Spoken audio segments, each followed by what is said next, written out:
Welcome to Real Chat, the podcast where we, Annie and Chad, discuss real shit loosely related to the real estate industry.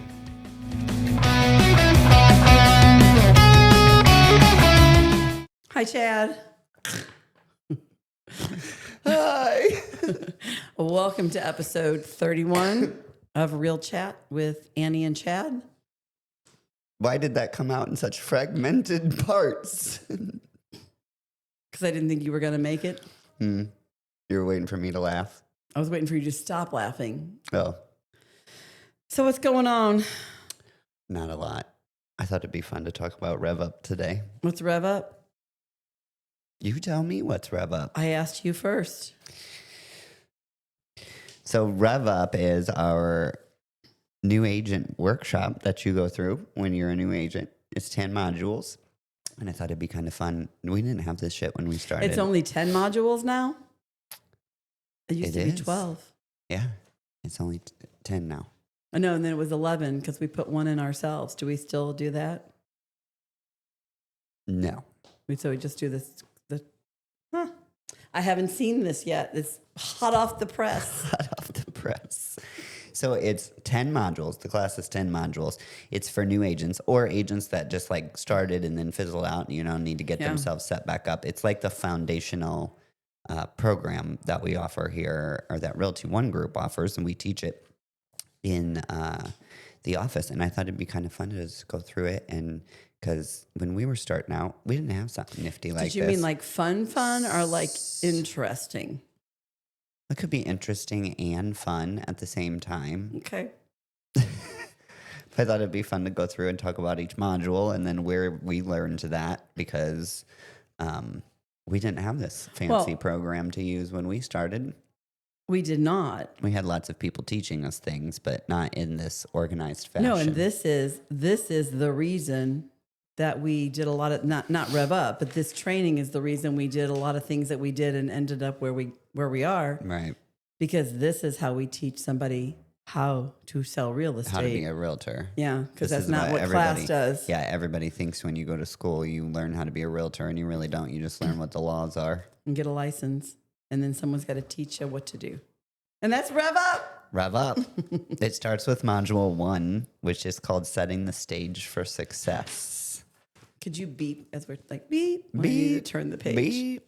Which is fun. That's probably one of my favorite modules, but just to like go through it, the module goes over developing your business mindset, do's and don'ts for a successful real estate career, setting the stage for success, our home search app that we offer, that's branded to agents, a strengths inventory, and building a legacy, and then the team. So it goes like... That's quite a bit of difference from the original Rev Up module 1. I know. This is the first time I'm looking at this. So rehauled recently, so revamped. It's new and improved. Rev Up module. Can you speak to the old one? I'm just trying to see the difference. What was module 1 before?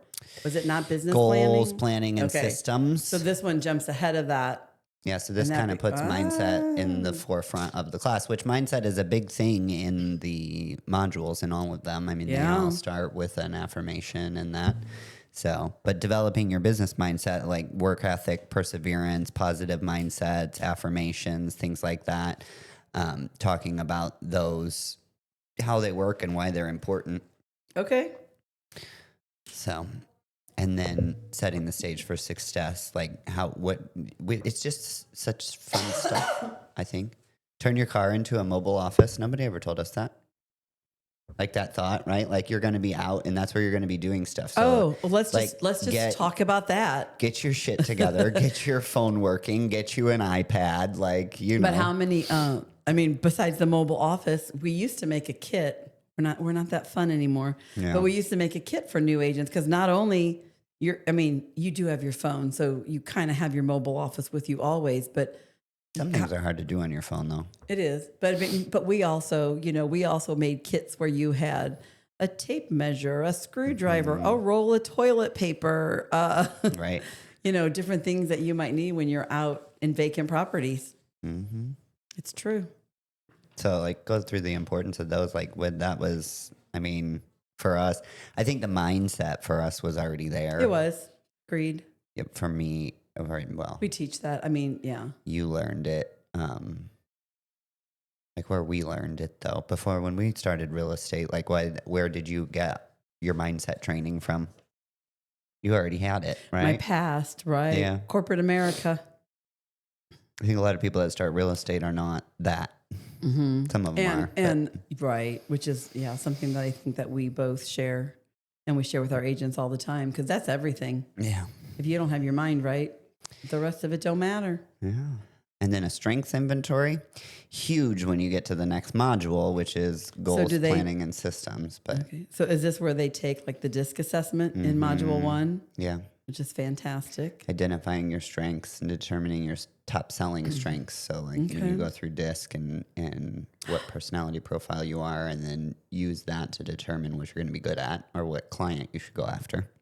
I love the build a legacy, begin with the end in mind. Mm-hmm. A little Stephen Covey 7 Habits there. Mm-hmm. But even to set the tone of where you're going with your real estate career as a brand new agent, what do you want to do? Right. Where do you want to be? Right. All right. The module 1's good. I like it. Module 2. This is going to be my favorite module. We'll take it away. What's module 2 all about? So module 2 is setting up your GPS, your goals, your planning, and your systems. So understanding how to write goals, awesome. Business planning, what is it you want to do, and all the things that go with business planning. That's something that I don't think a lot of real estate agents know in the beginning. And it costs money to run a business. It's crazy. It's true. Business planning, tracking your numbers. Because somebody will say, well, do you think I could make $100,000 a year as a realtor so I could leave my job? And I say, absolutely. But let's talk what that really means, because in your corporate job, your $100,000 a year comes with paid vacation. It comes with a company car. It comes with health insurance. And somebody else pays all the bills to run your business. If you're going to be a real estate agent, you got to factor all that in. And we teach that in our business planning. Right. I love the exercise in the business planning too. What is an hour of your time worth? So you make up your own income, and then how many hours you're going to work, and that's what you're wanting to pay yourself. And so it's a huge aha moment in that class. It's either I'm undervaluing myself, or I make $5 an hour. Yeah, or I've seen it too. You have the real estate agents. Some of them, they want to make $300,000 in a year, and they want to work 2 hours a day. Right. Okay, do you really think people are going to pay you for that level of service? It is. If you are someone who came from a W-2 job, it's hard to understand. A shift in mindset, right? And then the productivity, time management. I thought I was doing this one. Oh, go ahead. Did you want to do it? No, I was just giving my input on it as it. We're not doing anything. We're just talking about I them. said module 2, and you said take it away, and then you took it back. You read through it, and then we started talking about them. I was on bullet point number 1. Oh my God. Okay, go ahead with bullet point number 2. Your current productivity. What does your week consist of? Just for the record, that's bullet point number 3, not 2. Now I put SMART goals in with business planning. Oh. If I was writing this, I would probably flip those. But I'm not writing this. I'm just reading it. What does my week consist of? And then revenue producing versus supporting activities or supportive activities. Time management strategies. That's a big one for realtors. Time blocking. I did this week. I've been doing meetings with agents and just talking about their business, and that's the one that always comes up because it gets away from us. And our job can be, you can have a great plan, but you've got to be able to be flexible as a realtor, because you don't know what's going to pop up. You don't know what you don't know. No, time blocking is huge. I think revenue producing versus supportive activities before that too is a big one. Like, you run around like chicken. I know some realtors, they work 45, 50 hours a week, but never on anything that's going to find a client.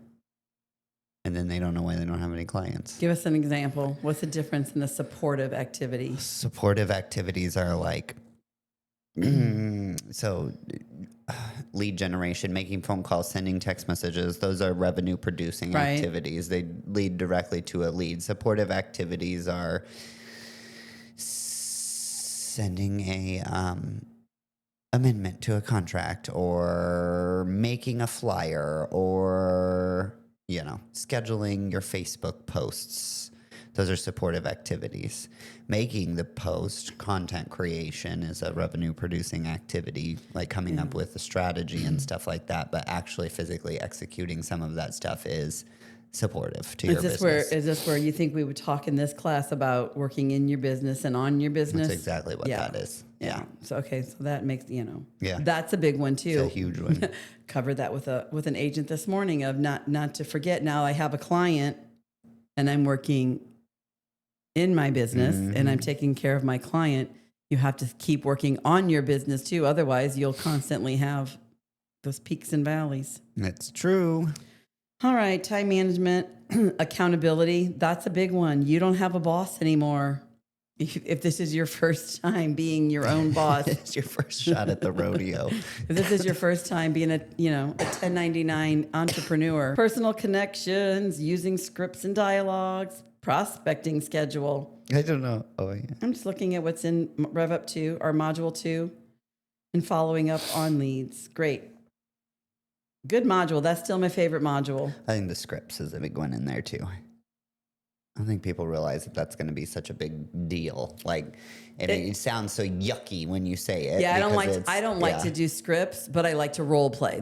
For me, there's a distinction. It comes from a script. You got to make a script your own, but it's just knowing what you're going to say in certain situations. Right.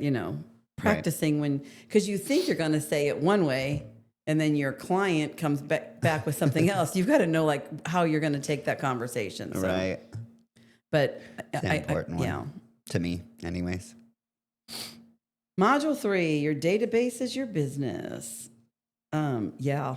Creating your online presence. You conveniently left that part of Module 3 off the title. Mine doesn't say that. Yes, it does. Module 3. Oh. Okay. Why would you leave creating your online presence off? I don't know. That's funny. Your database. It's funny. This is a good one too, because gosh, I haven't taught this one for so long. I was just flashing back to build it, feed it, nurture it, maintain it. It's true. It's like a little living, breathing thing. It's your business. It's your entire business. That's what it is that you're doing as a realtor. Mm-hmm. People think they're selling houses. You're not. You're managing relationships. Sure. So that's a huge one, which goes into the CRM then too.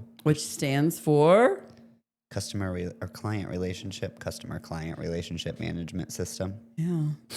Well, and if you've never done this before, you think in the beginning you can remember, but I can promise you sitting here 7 years later, you don't remember. You can't remember everything and everybody. You remember, and I think when you first start, you remember, and we learned that the hard way, I think, when make things we went through tracking clients, but you good old yellow notepad. Yellow notepads, I had my big board. My whiteboard was my favorite. We've done 600 CRMs, but I think when you first start, you get excited about every lead, and then so it's easier to remember because you're excited about it. And then after a while, the newness wears off, and it's not that we're not excited. I disagree. That's what it is for me. I disagree. I have the same excitement every time. It's just that before there might have only been 5 people plus the new one. Now when you have a new one, there's 300 people, and you have to remember all of them. So it's not that it's less exciting. It's just.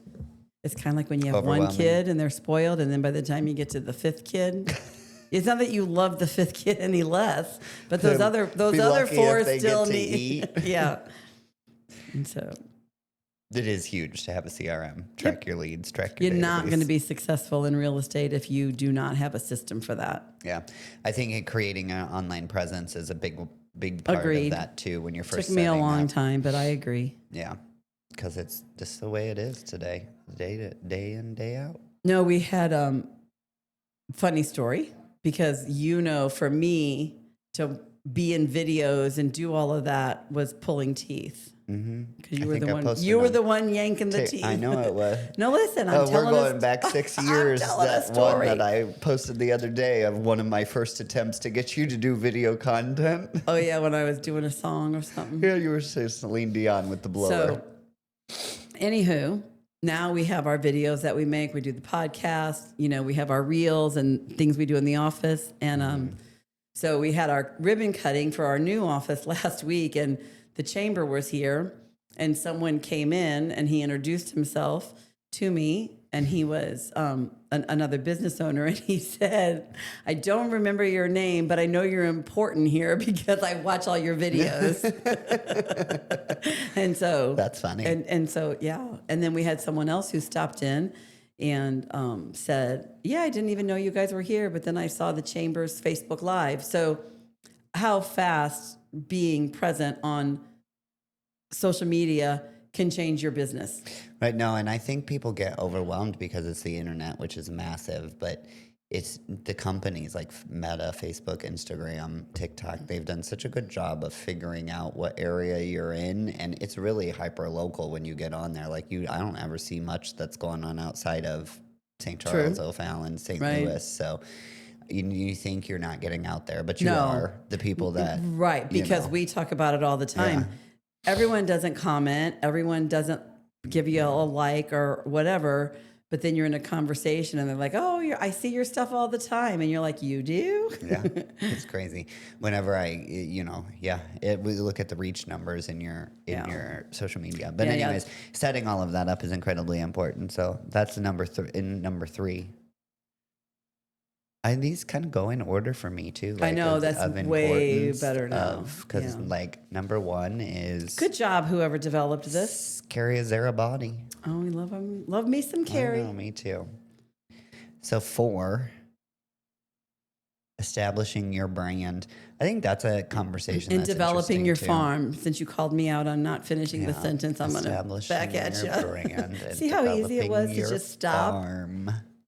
Creating your individual branding. It is true. You have to decide who you're going to be, who you're going to serve. What is your niche or your niche, however you want to say that. Or as we call it in Rev Up, our OVP, one value proposition. Yeah, you got to have one. You have to know what you're putting out there. Yep. And it's very hard to determine that. So having a whole module created just to have that whole conversation, I don't know. I found that hard when I became a realtor. Mm-hmm. I was just so happy to have a client. I wasn't trying to like narrow that, but I don't even think it's about narrowing it. It's knowing what is it that, for me, it's what is it that you're good at. Like your brand as a realtor, if I was to tell you your brand as a realtor has nothing to do with who you serve. Oh, I thought you were going to tell me what my brand was. No, I'm just saying, like, it doesn't, I don't think it has anything to do with who you're serve. It's what are you getting paid to do? That's your value proposition, which is a important, conversation to have. And you decide that. Yeah. You're getting paid to push paperwork. You're going to get paid a lot less than somebody who's getting paid to manage an emotional roller coaster.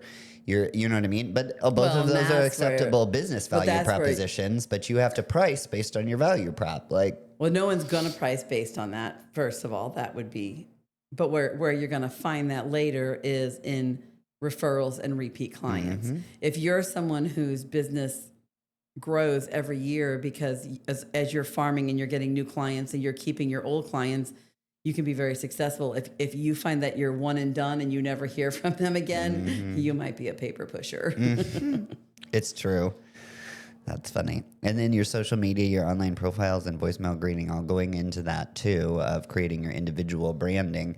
Of course, they all match the brand of whatever office you're at, but how you say it, the words you use, mm-hmm. those types of things in your signatures and on your social media and your bio and all of that make a big difference. Well, and even just what you do. Like I'm not a very serious person, so it would not, for me. What? I know, shocker. But for me to make a whole bunch of content of me just teaching or explaining things would not be who I am. Right. I want to have fun. I want to laugh. Right. I want to be goofy. So that's what our, social media is. But that would not be right for other people. Mm-hmm. Oh, the farming. The essentials of farming. You know what's funny? And we don't talk about this a lot in the way that we talk about it. So we talk about our SOI, and which stands for sphere of influence. What's interesting about farming to me is most people think of farming as geofarming, which is true. One type of farming. But in our class, we go over all the different types of farms. Yes. And your database, or your SOI, your sphere of influence, as we like to call it, is a farm. And there's different ways to farm different farms. I do There's think different ways to cultivate each of those farms. Thank you. What I also wanted you to clarify was, what is a farm? I don't even know what you mean. Like when we're teaching a class and you just start all of a sudden talking about farming, what is that? What does that mean to a realtor? The pool of people, or that you're going to pull clients from, that you're going to lead generate within. Is that a crop? Well, the reason I think it's called a farm, I don't know why. I mean, that's what it is. I didn't name it that. Just is a sales thing. Right. There are tears running down. I know. I see them. I'm trying to ignore them. I didn't make the word up. When I'm teaching this class, you have to take a look at a farm like a farm. A legitimate farm. If you were a farmer and you had a field and you wanted to plant a crop, you have to decide what you're going to plant, what's the weather going to be like. Then you get the land ready, and then you sow the seed, and then you're still not done. You've got to water it and weed it and all those things. And so that's what I was getting at, wanting you to get at with the farm. Some people think it's a one and done. I don't disagree with you, but it's not. But you can't just, a farmer doesn't go out. I think that's why they call it the farm in a sales setting, or in a business building. Because you're going to get more than one crop from your farm, but you keep going back to the farm. But you're going to get no crops if all you do is throw out the seeds. You're going to get no cattle if all you do is throw one cow out there. But the farm is an important one, and recognizing what your farms are and picking what your types of farms are going to be, right? And it goes through the whole philosophy of farming that's in the class here. We teach it in the class, which is what you were just going over. So anyways, and then developing valuable farming materials too, like that's your deliverables and stuff like that. So it's fun. That's a good one too. Ooh, module 5, the sales cycle. See, I find it interesting that you have 10 classes and 4 of them so far. You haven't even shown a house yet. That's all I'm saying. Right. Well, and you're not gonna. No. You ain't gonna, Marge. Why did I think Marge said that needed to have Marge at the end of it? But as a real estate agent, is that not one of the greatest letdowns for a brand new realtor? Is they think they're gonna get to a brokerage and they're going to get clients, and it doesn't work like that, which is why we're all the way to module 5 and you still haven't shown a house. Right. At all. You have to build your business. You have to build your sphere of influence. Yep. So. And you're just getting now to the sales cycle, which is, from prospect to leads to working with buyers, blah, blah, blah, blah, blah. And then effective client communication, which is, so we're still just prepping to deal with buyers. This is where the disc comes in now. It's module 5. I think it comes in both places. The first one is understanding yourself. And then once you've understood your own personality, working on the other personality so that you can communicate with other personality types effectively. And then we talk about module 6, working with buyers and getting your offers accepted. Mm-hmm. Which is a huge conversation nowadays too. Well, I love module 6 because you talk about this a lot in the daily, is the art of showing homes. I do. So many realtors, I think we've talked about it before, they go in and they're pointing stuff out and they're blah, blah, blah, and they're vomiting all over their clients. It reminds me when I was a... it really is an art. And it's not art I'm terrible at. When I was teaching classes, one of the things that they trained us was, even if you're teaching the class for the 100th time, The person sitting in the audience, it's their first time.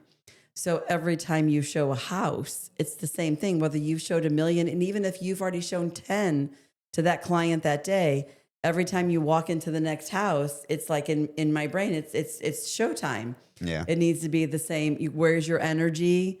How do you open the door? Who walks in the door first? What do you say? One of the biggest mistakes that new agents make are they want to talk. Yeah. Everybody thinks you got to fill the silence. And they would just want to talk. Oh, these are hardwood floors. Thank you. This is drywall. Captain Obvious. Right. But they want to point out the obvious instead of letting the client lead that. And then, right. So that is true. You have to learn how to do that. It is for sure an art. And then And you can't be Chad.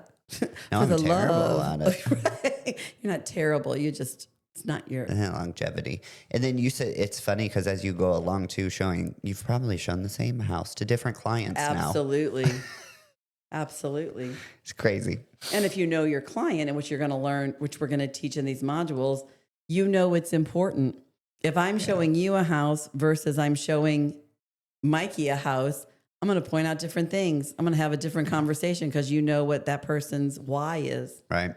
And then it goes through in the same one, working with buyers and because it's getting your offers accepted too. So this is the negotiation on behalf of a buyer part, which is, so Rev Up 6 is a big class. That's a lot of information. I'm actually shocked you could do this in one class. It's a 2-hour. I mean, each module is 2 hours long, but yeah.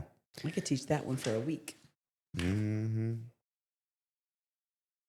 And then Rev Up 7. This is a big one too. Yeah, so big. It's going to become even so bigger. So big. big. Holding successful open houses. Yeah. 2 hours to it. Why? Why is there 2 hours to teach Yeah. them? Because every module is 2 hours. I know, but that's the Right, only thing in Rev Up 7 is, and it's important, because I know a lot of realtors, that's how they built their business. A lot. Absolutely. And still can build your business. And are going to be more likely to be able to going forward too, I think, as listings sit a little bit longer. Right. And it's all about, I love this. It's all about attitude is everything, being prepared, what are you doing? I teach agents that an open house, if you sell this house at an open house, good, that's awesome. That's a byproduct. But an open house is a job interview for you, for getting, future clients. Anybody can see a house at any time now with a phone call. Yep. But so hopefully you sell the open house at the open house. That's true. And most people that are coming to an open house don't have a realtor, or they have a lazy realtor. They have realtor. I would have to say most people who come to an open house do have a realtor, but there are those that don't. But no, I'm just saying that's why they're a great place to find clients. So that's a good one, and that is a lot of work doing an open house. And if there's any other realtors, if you do it right, it's correct. A lot of work. I have seen real estate agents literally show up at 1:00 and walk in, and then they're trying to run and turn on the lights. And then they stand in the kitchen and say, well, let me know if you have any questions. If anybody's even there. But you might as well not even have an open house if that's what you're going to do. Right. We talk about flyering the neighborhood, inviting the neighbors, what's something you can do. One that we did recently that I thought was pretty cool, and I can't take credit for this because it was another agent. There were 4 of us who had a house on the same block. And so we actually did our open house together, all of us, and we had a coffee truck come.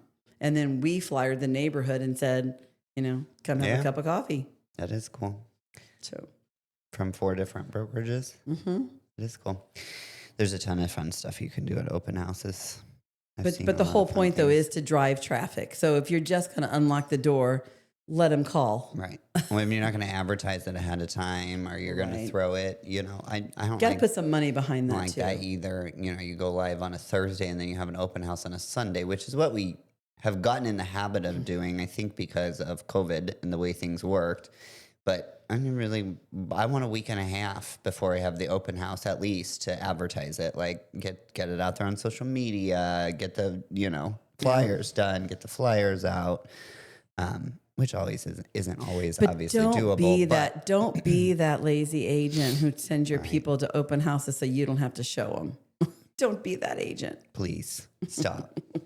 I don't disagree. You're making the rest of us angry. Yeah. 8. Finding motivated sellers and preparing to win the listing. Huge, huge, huge. You want to talk about open house? This one in this market right now, that could be more than 2 hours because it is a shift. Yeah. I think that this is a whole different conversation than farming too. So when you're farming for an area, the whole first conversation is buyers, your value proposition and stuff like that is what are you providing to a buyer? You have to have that same conversation for the sellers. Oh, I think when I'm farming, And how I'm farming you're- for sellers. I think you do both, Yeah. but it's different Depends farming methods. Depends on what you're doing when you're farming. If I'm Right. farming a neighborhood, I'm farming for sellers. I guess you're probably thinking of a whole different farm. Well, you could farm a neighborhood for buyers too, but yeah. I mean, you could send out, you could door knock and ask for referrals. You could do a lot of things. Again, it's just you're in your database or your SOI as a farm. You farm True. that for buyers and sellers. Or both. your church So- or your bowling league or whatever. You could farm anywhere. Yeah. So is it interesting? Then goes through the listing process. Listing presentation. No, what and to do I'm gonna tell before you- go to a listing presentation. I was going to say, if this is the one area that I would say I've learned the most, would be in what I do to win the listing. Mm-hmm. Because what I have learned when you're a baby realtor, Mm-hmm. you just want the listing really bad, and so you're willing to sell your soul to the devil to get the listing, and that is not worth it. No. You've got to be honest up front. You've got to set expectations up front, especially in this market. I have a listing and 97 days are the current days on market. Well, my client thought that house is sold in a weekend. And if you didn't sell the house, in a weekend. Now imagine had I not, and when I first became an agent, I didn't even know that you could find that statistic, for telling them. Or whether it's staging or, painting or the pictures, just so many things that you've got to do up front because you don't get a second chance to make that first impression. It's true. And then 9 goes through so you essentially prepping the listing appointment on 8, and then 9 is listing appointment through. So they do give that 2 classes. What do we do, to go live? So presentation, marketing strategies, pricing strategies. I don't think people Oh my realize you got gosh! to go through all of that. Yeah. Pricing strategies for sure. And then servicing the listing is the last step in that Rev Up module 9. Negotiating the sale, all of that stuff on behalf of your seller is in there, which is great. And then Module 10. on to 10. Closing the sale and creating clients for life. That's what we talked about earlier. If your clients aren't coming back to you, or you find out a few years down the road your client used another realtor, you've really got to look at your business. Yeah.